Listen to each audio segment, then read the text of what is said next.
Good morning, I'm your host Damien, you're listening to WL Radio. Now, we've got an interesting story this morning, and that's about an amazing young woman called Luca Grey. Now, Luca's here with us today, and sadly she was diagnosed with cancer a few months ago, but instead of letting it get her down, she has had an amazing wish she wants to share with you all. Why don't you tell us all about it, Luca? Hi Damien, I just have to say I'm a big fan of your show. I've always wanted to be on radio. Well, it's a pleasure to have you here, Luca. Now, tell us, how did this wish of yours begin? Well, I was in the car with my mum. Oh, can I say hi quickly? Sure, go right ahead. Hi Mum! Sorry, it's my first time on the radio. I'm trying to fit everything in at once. That's fine, you carry on. Where is your mum today? Oh, she doesn't know I'm here.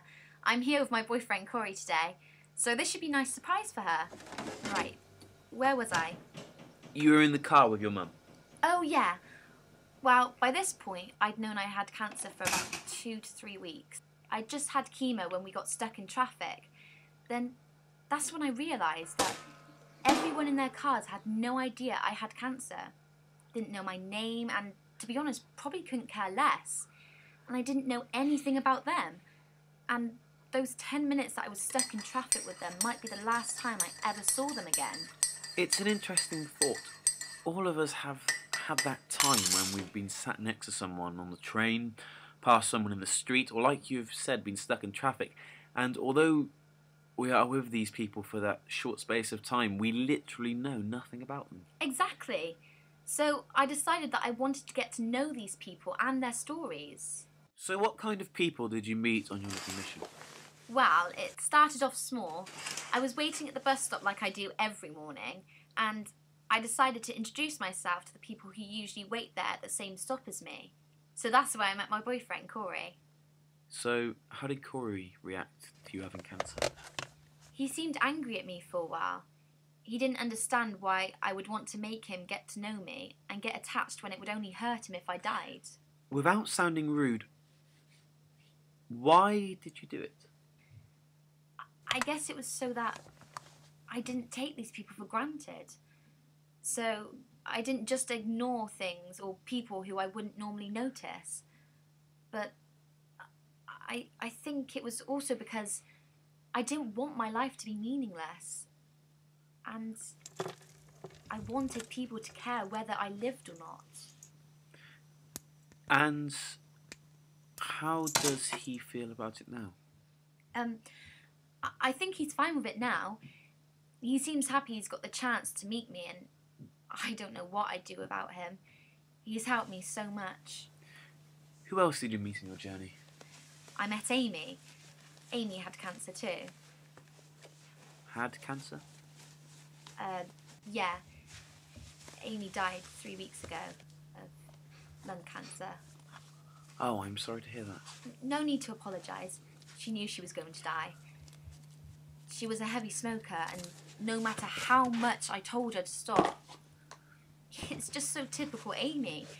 She had to be philosophical and profound about everything. She'd even tried to have a cigarette during chemo. Her nurse Anna would go mental at her. So why did this change your plans about meeting random people?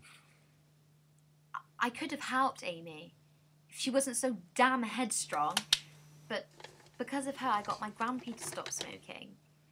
That's when I thought I could help raise awareness for cancer and how it affects different people.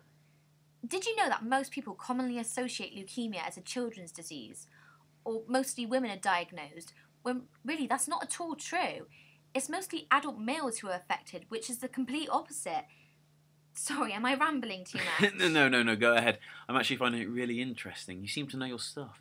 Yeah, I did do some research.